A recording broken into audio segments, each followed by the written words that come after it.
মাহফিল ধ্বংস হয়ে যাবে। সেই জন্য কোথায় ফাঁকা জায়গা রাখবেন, আপনারা সবাই আগে আসেন। অনুরোধ করে বলতেছি, আপনারা সবাই আগে আসেন।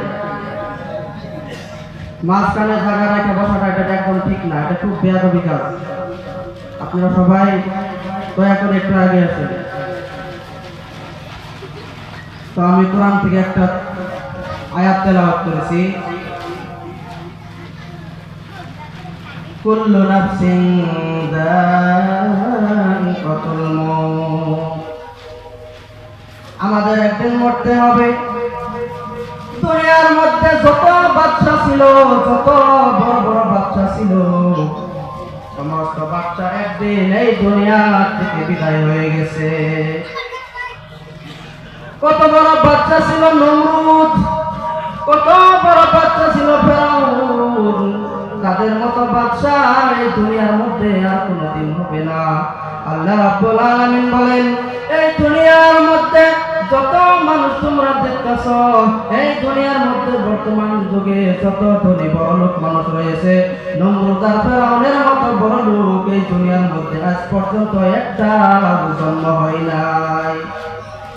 আমার বন্ধুগণ, আমার ভাইরা, আমি বলতে চাই, যারা বড় লোক, যারা ধনী হয়ে গেছেন, তারা আল্লাহর রাস্তায় যাকাত দিবেন। আল্লাহর রাস্তায় যদি আপনারা যাকাত না দেন গো, আপনাদের সংসারে কোনো আয় উন্নতি হবে না। যাকাত না দিলে আয় উন্নতি হবে হবে না, বিলকুল। আপনি যত যাকাত দিবেন তত আপনার রিজিক আল্লাহ বাড়ায় দিবে, বলেন সুবহানাল্লাহ। আপনি যত যাকাত দিবেন, যত দান খয়রাত করবেন, আপনার যাকাতের মধ্যে, সেই যাকাতের ওসিলায় আল্লাহ আপনার রিজিকের মধ্যে বরকত দিয়ে দিবে, আপনার রিজিক আরো বেড়ে যাবে। জোরে বলেন সুবহানাল্লাহ।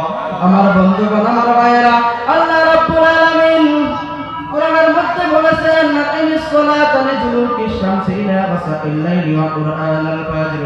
আল্লাহ রাব্বুল আলামিন কোরআনের মধ্যে নামাজের কথা অনেক জায়গায় সালাতের কথা বলা হয়েছে। এখন দেখা যায় আমরা অনেকেই নামাজ পড়ি না, আমরা অনেকেই নামাজ পড়ি না। আল্লাহ রাব্বুল আলামিন বলে দিয়েছেন গো, যারা বিনা উযরে এক ওয়াক্ত নামাজ, যারা বিনা উযরে কামাই দেয়, এক ওয়াক্ত নামাজ যারা বিনা উযরে কামাই দেয়, আল্লাহ রাব্বুল আলামিন তাদের উপরে লানত দিতে থাকে। জোরে বলেন নাউযুবিল্লাহ। আমার বন্ধুগণ, আমার ভাইয়েরা, বনি ইসরাইলের একজন মহিলার কথা আমি বলতে চাই। বনি ইসরাইলের বংশের মধ্যে একজন মহিলা ছিল, তার নাম নির্ণায়ক মহিলা ছিল, তার নাম ছিল রাবিয়া আদাবিয়া। এই রাবিয়া আদাবিয়া 24 ঘন্টা, দিন রাত 24 ঘন্টার মধ্যে 1000 করে নামাজ পড়তো। জোরে জোরে বলেন সুবহানাল্লাহ। সেই মহিলাটি আরো কি বলতো জানেননি? বলতো, আমি যে 1000 করে আমি নামাজ পড়ি, 1000 রাকাত করে দিনের মধ্যে নামাজ পড়ি, এটা আমি নিজের ইবাদতের ওসিলা করে পড়ি না, কারণ আমার নবী গো মাশারের ময়দানে যেন সবার সামনে জানি বড় মুখ করে বলতে পারে, এই দেখ, এটা আমার একটা সামান্য একজন মহিলা, আমার উম্মত। দিন রাত 24 ঘন্টার মধ্যে এরকম আমল করতো, দিন রাত 24 ঘন্টার মধ্যে 1000 রাকাত করে নামাজ পড়তো। আর আমাদের জন্য 5 ওয়াক্ত নামাজ ফরজ করা হয়েছে, এটা জানার পরে আমরা অনেকে নামাজ পড়ি না। আমার বন্ধুগণ, আমার ভাইরা, ভালো করে শুনে নেন। আল্লাহ রাব্বুল আলামিন বলছেন, কোন ব্যক্তি যদি বিনা ওযরে নামাজ কামাই দেয়, যদি নামাজ ছেড়ে দেয়, আল্লাহ রাব্বুল আলামিন বলেন, কোন কাফের মানুষ, যারা কাফের, তারা বিনা ওযরে নামাজ ছেড়ে দেয়। আমাদের মধ্যে কেউ তো কাফের নাই, নাকি আছে গো? কেউ আমাদের মধ্যে কাফের নাই। সেই জন্য আমাদেরকে 5 ওয়াক্ত নামাজ পড়া উচিত, কারণ আল্লাহ রাব্বুল আলামিন বলেন, যারা কাফের তারা বিনা ওযরে নামাজ কামাই দেয়। তাহলে আমরা দয়া করে তাহলে কাফেরের খাতা যেন আমরা নামটা লাগাই দেয়। আল্লাহ রাব্বুল আলামিন বলেন, বনি ইসরাইলের একজন মহিলা মুসা নবীর কাছে আসলেন। মুসা নবীর কাছে এসে বলতেছে, মুসা গো, আমি একজন পাপী নারী, আমি দুনিয়ার মধ্যে অনেক বড় পাপ করছি গো, এই পাপের মধ্যে পড়ে আমি অনেক নষ্ট হয়ে গেছি। মুসা নবী বললেন, তুমি কি পাপ করছো? তখন ওই মহিলাটি বললেন, আমি সর্বপ্রথম জিনা করেছি, জিনা ব্যভিচার করেছি। এই জিনা করতে যাইয়া আমার গর্ভের মধ্যে যে সন্তানটা পয়দা হয়েছিল গো, সেই সন্তানটাকে আমি দুনিয়া থেকে বিদায় বিদায় করে দিয়েছি। জোরে বলেন নাউযুবিল্লাহ। এত বড় পাপী, প্রথমে জিনা করতো, তারপর যেন জিনা করার পর যেন পেটে যেটা বাচ্চা হয়েছিল সেই বাচ্চাটাও মহিলা বাইরে ফেলেছে। তাহলে কত বড় পাপী সব করে। এরকম পাপী জগতে আর আছে নাই।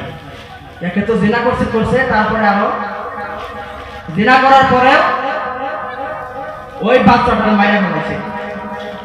ওই মহিলা মুসা নবীর কাছে এসে বলতেছে, মুসা গো,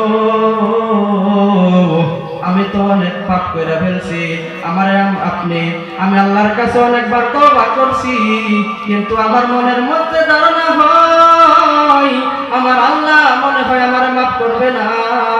আপনি দয়া করে আল্লাহর কাছে একটু আমার হয়ে মাফ চান, আপনি বললে মনে হয় আমার আল্লাহ আমাকে মাফ করে দিব। ওই মহিলাটা দিয়া মুসা নবীর কাছে দরখাস্ত করতেছে, আপনি একটু আল্লাহর কাছে মাফ চাইয়া দেন, আমার মনে হয় আল্লাহ আমার মাফ করে দিব। তারপর ওই মহিলা মুসা নবী মহিলাকে বলল, তুমি এখান থেকে দূর হয়ে যাও, কারণ তুমি যদি এখান থেকে দূর হয়ে না যাও, কারণ তোমাদের সঙ্গে আমরা বাতি হয়ে যাব। ওই মহিলাকে এরকম করে দূর দূর করে তাড়িয়ে দিলেন। দূর দূর করে যখন তাড়িয়ে দিলেন, দূর দূর করে তাড়িয়ে দেওয়ার পরে ওই মহিলাটি ওখান থেকে চলে গেল। মুসা নবীর অনেক রাগ উঠে গেছিল। মুসা নবীর রাগ মুখত মাত্রা বুঝতে পেরে ওই মহিলাটা কথা না বলে ওখান থেকে চলে গেল।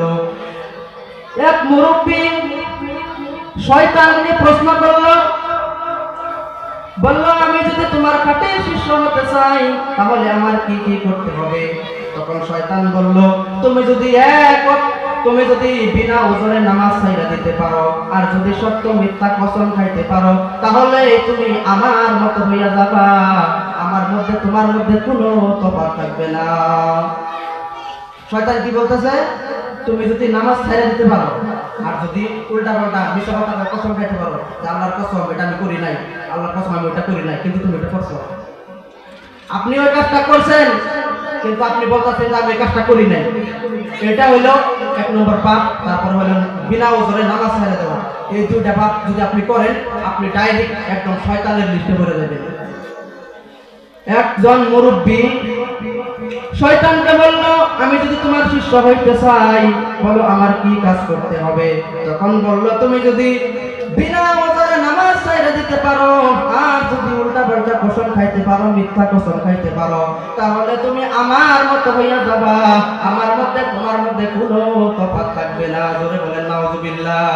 আমাদের মধ্যে বিনা ওজনে নামাজ ছেড়ে দেয় এরকম মানুষ আছে না নাই? নাই নাই আছে। আপনারা কথা বলেন না কেন? কথা না বললে তো কথার মানে কোনো মজা পাওয়া যায় না। তা আমাদের গ্রামে এরকম অনেক মানুষ আছে বিনা ওজনে নামাজ ছেড়ে দিয়ে শুয়ে থাকে। তাহলে দেখেন আল্লাহ রাব্বুল আলামিন শয়তানকে এক মুরব্বী জিজ্ঞেস করলো, কি কাজ করলে তোর মতো হইতে পারবো? তখন এরকম শয়তানের এই কথাটা বলে দিল। তারপর ওই মুরব্বী জান বলল, আমি এই 2টা কাজের থেকে একটা কাজ আমি জীবনেও করবো না। জোরে বলেন সুবহানাল্লাহ। ওই মুরব্বী তখন বলল, ইমানদারি মুরব্বী ছিল, ওই মুরব্বী বলল, আমি জীবনে এরকম পাপ করবো না, জীবনে আমি সত্য মিথ্যা কসম কাটবো না, 5 ওয়াক্ত নামাজ তো দূরের কথা, আমি আরো বেশি বেশি করে নফল ইবাদত করবো। জোরে বলেন সুবহানাল্লাহ। আমার বন্ধুগণ, আমার ভাইরা, আপনারা আমার জন্য ভালো করে দোয়া করবেন। তাহলে আমি আপনাদের কাছে একটা কথা আমি বুঝাইতে পারলাম, যদি আপনারা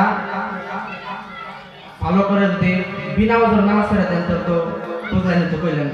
সেই হিসেবে আপনারা সবাই আমার জন্য দোয়া করবেন। জানি আমার টাইম শেষ হয়েছে, তো দোয়া করবেন। কালকে মা বোনদের মাহফিল আমাকে বয়ান রাখার নাম দিয়েছে, তো আপনারা সবাই যার যার বাড়িতে থেকে মা বোনকে পাঠিয়ে দেবেন। আমাকে তো সবাই চেনেন, নতুন করে পরিচয় দেওয়ার কিছু নাই। তো আমার বাড়ি হইল শিলাপাটনি গ্রামেই। আমার বাবার নাম মেকাব্বর আলী, আমার দাদার নাম ছিল সূর্যত আলী, আর আমার চাচার নাম একটা রবিয়াল, আর মজনু পেগম্বরের আমার চাচা। তো সবাই আমার জন্য দোয়া করবেন, আমি যেন আপনাদের সামনে আরো ভালো ভালো কথা নিয়ে আসতে পারি। আমি আপনাদের গ্রামের ছেলে, খাস করে সবাই আমার জন্য বেশি বেশি দোয়া করবেন। ওয়া আখিরু দাওয়ানা আলহামদুলিল্লাহি রাব্বিল আলামিন। আসসালামু আলাইকুম ওয়া রাহমাতুল্লাহি ওয়া বারাকাতুহু।